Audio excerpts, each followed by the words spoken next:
Olá, está no ar o MPTV, um programa do Ministério Público do Maranhão em parceria com a TV Assembleia. E no programa de hoje você vai ver: Rede de Controle da Gestão Pública no Maranhão emite nova nota técnica sobre os critérios que devem ser adotados pelos gestores públicos na correta aplicação dos recursos do Fundef.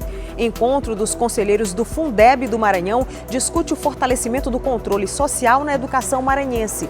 E ainda, você vai saber detalhes de como foi a 9ª edição do Congresso Estadual do MP, com o tema Ministério Público e a indução de políticas públicas. O MPTV está no ar. Aconteceu na última sexta-feira, no auditório do Centro Cultural e Administrativo do Ministério Público do Maranhão, o primeiro encontro dos conselheiros do Fundeb, com o tema Fortalecendo o Controle Social na Educação Maranhense. O evento reuniu conselheiros, gestores e profissionais da educação de todo o estado. Os painéis trataram sobre a construção da identidade do conselheiro do Fundeb, aspectos jurídicos relacionados ao controle social, atuação dos conselheiros, entre outros.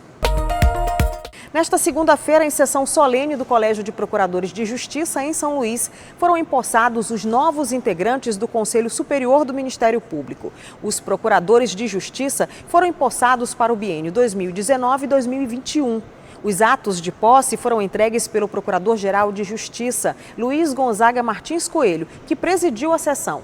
Na mesma ocasião, foi efetivado o vitaliciamento de 3 promotores de justiça. O vitaliciamento é a confirmação nos cargos dos promotores de justiça substitutos, após 2 anos de estágio probatório. Na mesma sessão, a procuradora de justiça Maria Luísa Ribeiro Martins foi empossada no cargo de ouvidora do Ministério Público para o biênio 2019 e 2021.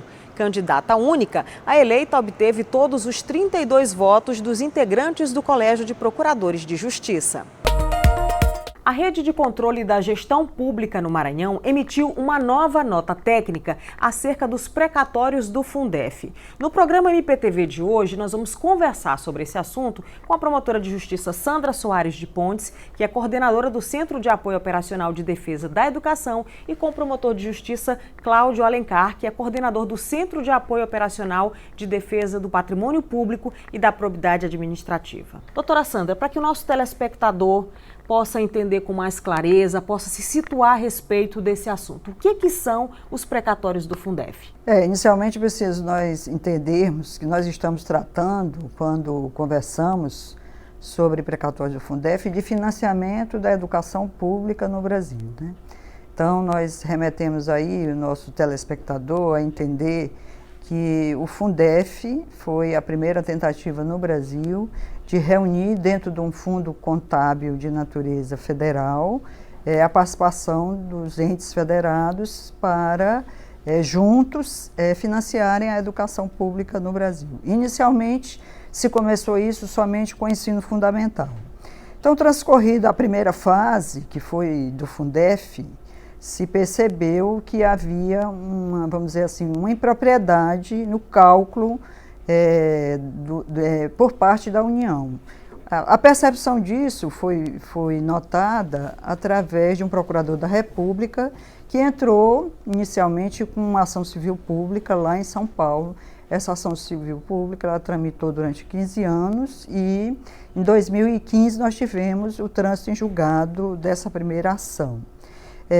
Muitos municípios concomitantemente perceberam que havia o erro de cálculo da União e também entraram com as suas ações individuais. E aí nós temos agora, de 2017 para cá, o recebimento dos precatórios do Fundef por municípios e estados, né? Então, foram ações que tramitaram na Justiça Federal em razão de serem contra a União, né? Então, é preciso entender que somente os estados e municípios que tinham complementação da União tiveram direito a entrarem com essas ações e receberem o dinheiro fruto desse cálculo indevido dos precatórios do Fundef em razão das ações individuais intentadas na Justiça Federal. Aqueles que optaram por apenas entrar com, vamos dizer, a execução da ação civil pública a que nos referimos, do Ministério Público Federal lá de São Paulo, essas ações estão suspensas, porque mesmo com o trânsito em julgado, nós tivemos uma ação rescisória interposta pela AGU, e essas ações estão com a tramitação suspensa por decisão do Supremo Tribunal Federal. Então, esses municípios que entraram apenas com a execução da sentença lá de São Paulo não vão receber agora, nesse exato momento. Quem está agora recebendo são os municípios que entraram com suas ações individualmente. Para nós termos ideia do que significa isso, aqui no Maranhão, de 2017 até agora, o primeiro semestre de 2020, aproximadamente 50 municípios dos 217 estão recebendo os precatórios do Fundef. Nós temos aí duas grandes polêmicas que valeria a pena nós ressaltarmos nesse programa, que são o recebimento dos honorários advocatícios e o pagamento da subvinculação, ou seja, aquele raciocínio que é feito com recurso ordinário, que é recebido todo mês pelo Estado e pelos municípios, hoje do Fundeb, que é o mesmo raciocínio aplicado para o então Fundef, se aplica ao recebimento desses precatórios do Fundef. Dizer também que o Maranhão foi pioneiro, através dos órgãos da rede de controle, os 3 ramos do Ministério Público, o Ministério Público Federal, o Ministério Público Estadual e o Ministério Público de Contas, juntos num programa interinstitucional chamado O Dinheiro do Fundef é da Educação, de trabalhar para quê?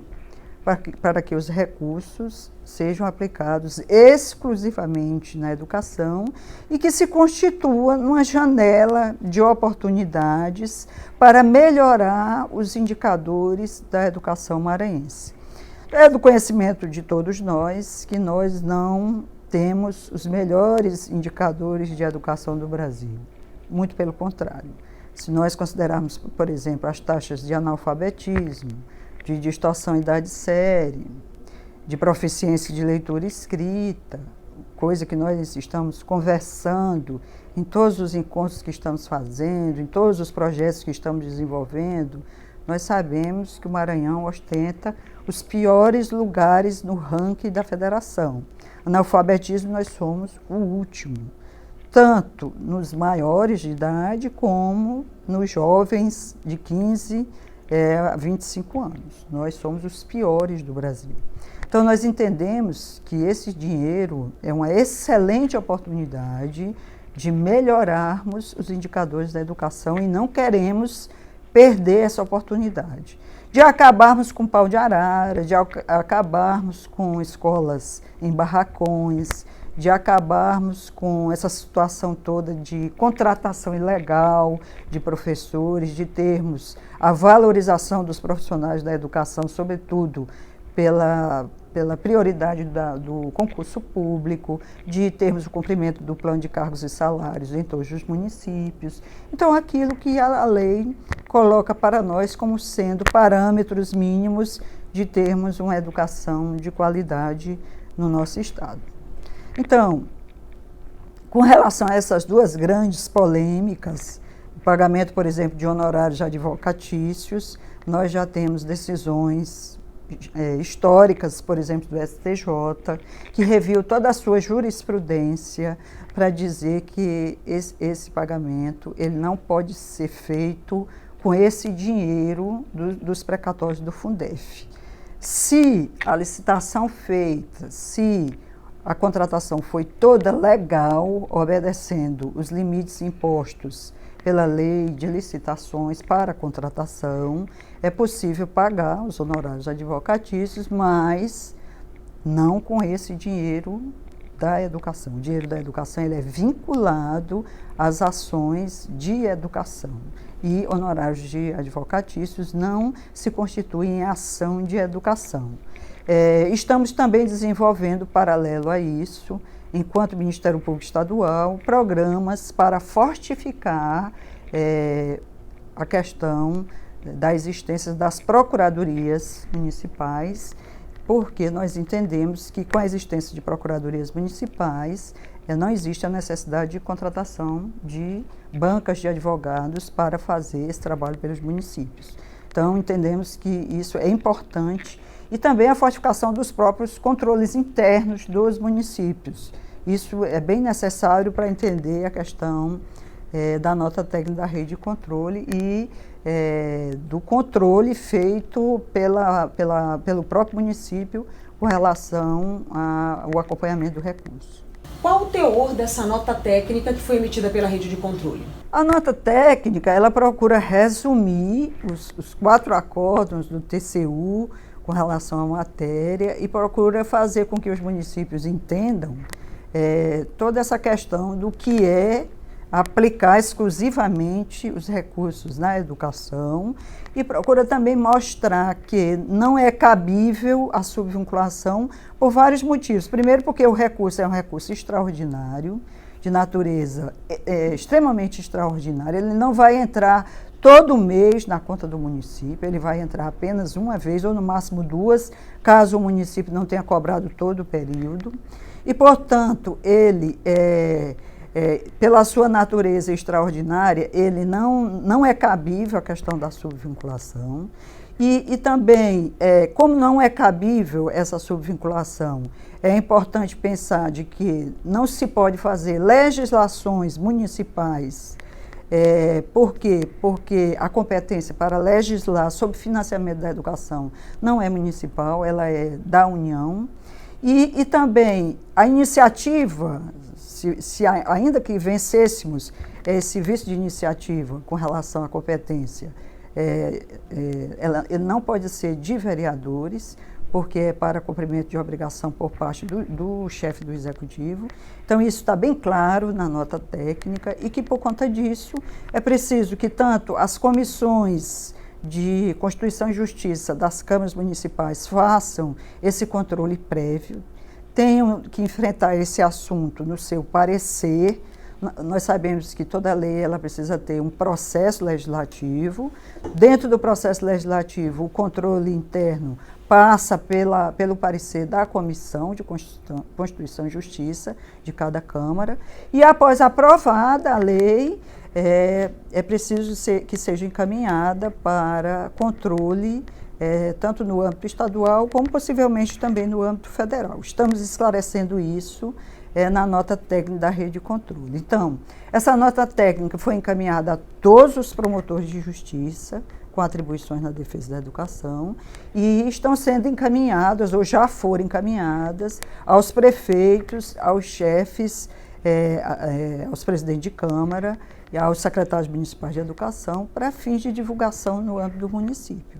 Então, ela é super importante para mostrar no âmbito do município o que é que se pode gastar com o dinheiro do Fundef. Essa complementação do Fundef é importante para atingir as metas do Plano Nacional de Educação? Com certeza, tanto as metas do Plano Nacional de Educação, como as metas do próprio Plano Estadual, como do Plano Municipal de Educação. Nós temos metas como colocar todas as crianças nas creches, que foram vencidas desde 2016. A maioria dos municípios maranhenses ainda não conseguiu vencer essas metas. Nós temos metas, por exemplo, também de alcançar uma melhoria na distorção de idade série dos alunos. É preciso investir em contraturno, é preciso investir na melhoria da qualidade da sala de aula e é possível fazer um plano de aplicação. A nota técnica se refere a isso, porque os acordos do TCU também traçam toda uma metodologia de como elaborar o plano. O plano ele tem que ter, vamos dizer assim, identificar quais escolas, qual o período vai ser gasto, para que os órgãos de controle também, no âmbito do município, o Conselho Municipal do Fundeb, a Câmara de Vereadores, possam fazer o acompanhamento de todas as obras, de todas as licitações. Então, há uma metodologia toda traçada, de forma que qualquer cidadão, no âmbito do município, e os órgãos de controle local também possam fazer o acompanhamento. Promotora de Justiça Sandra Soares de Pontes, muito obrigada pelos esclarecimentos aqui no MPTV. Nós é que agradecemos e estamos sempre à disposição. No próximo bloco, nós vamos continuar falando sobre esse assunto, os precatórios do Fundef. É um instante só.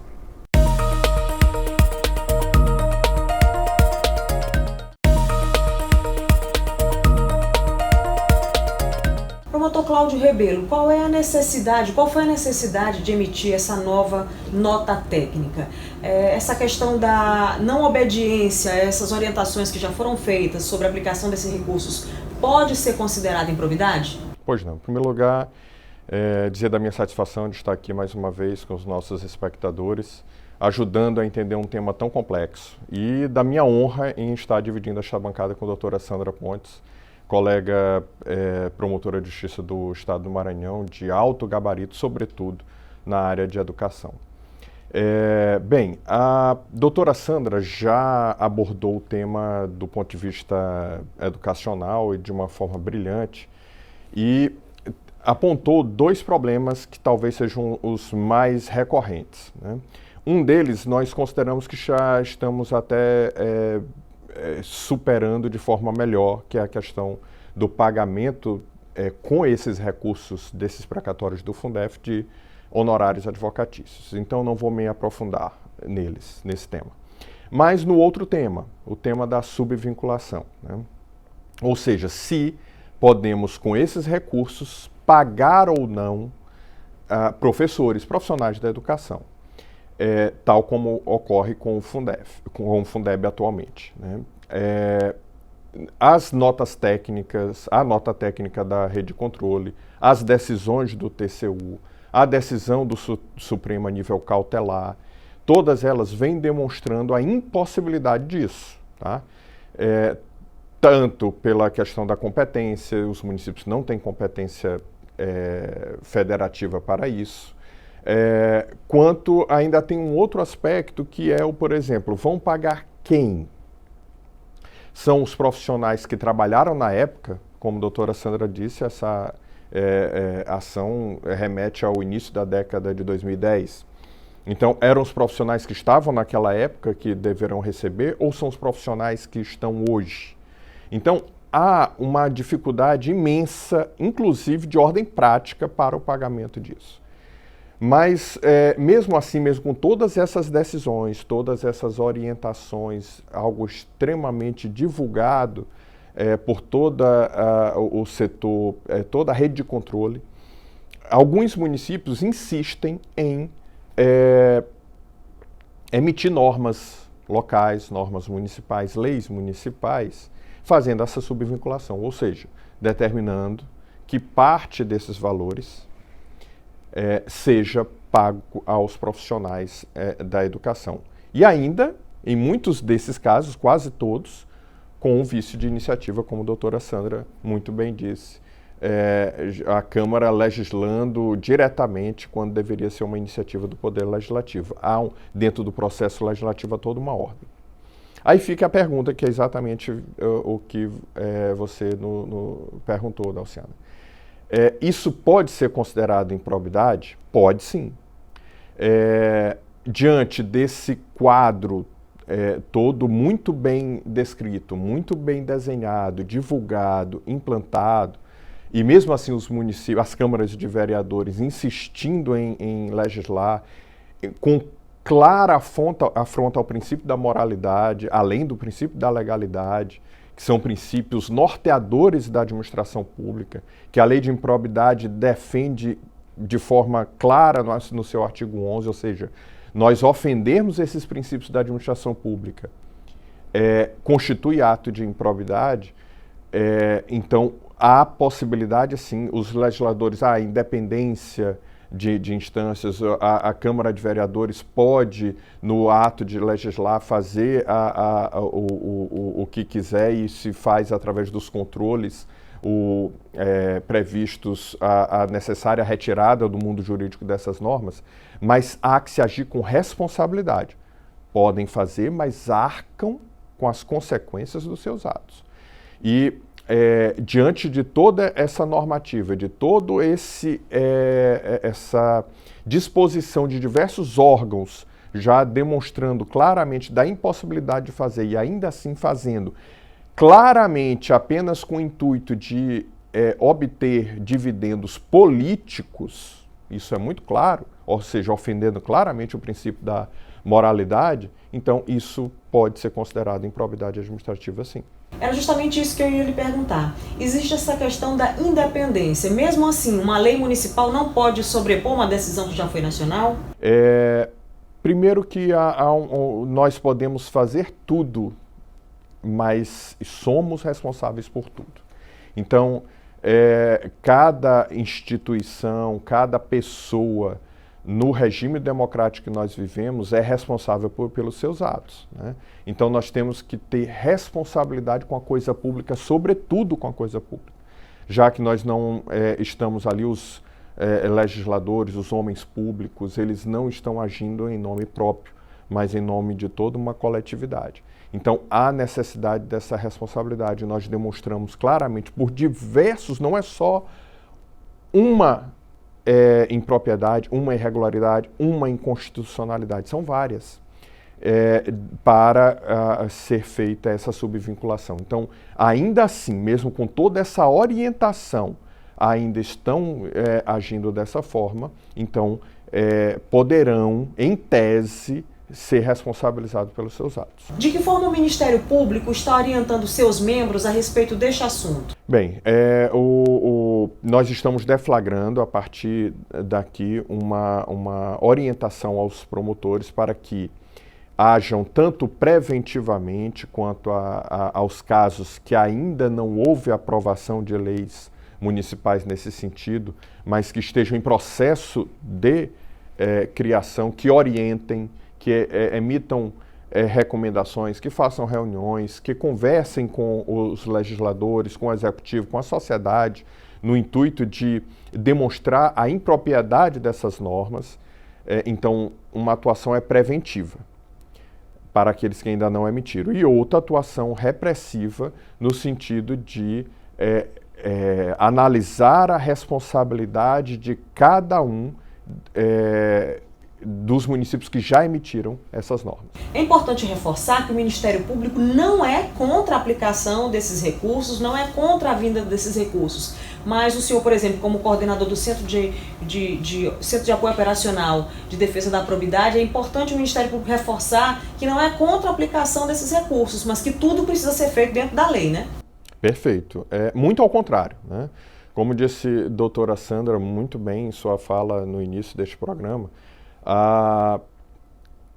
é uma oportunidade, esses recursos de alta monta, é uma oportunidade sem igual do Ministério, do Estado do Maranhão, através dos seus municípios, dar um salto de qualidade na educação pública. Então, não podemos perder essa oportunidade.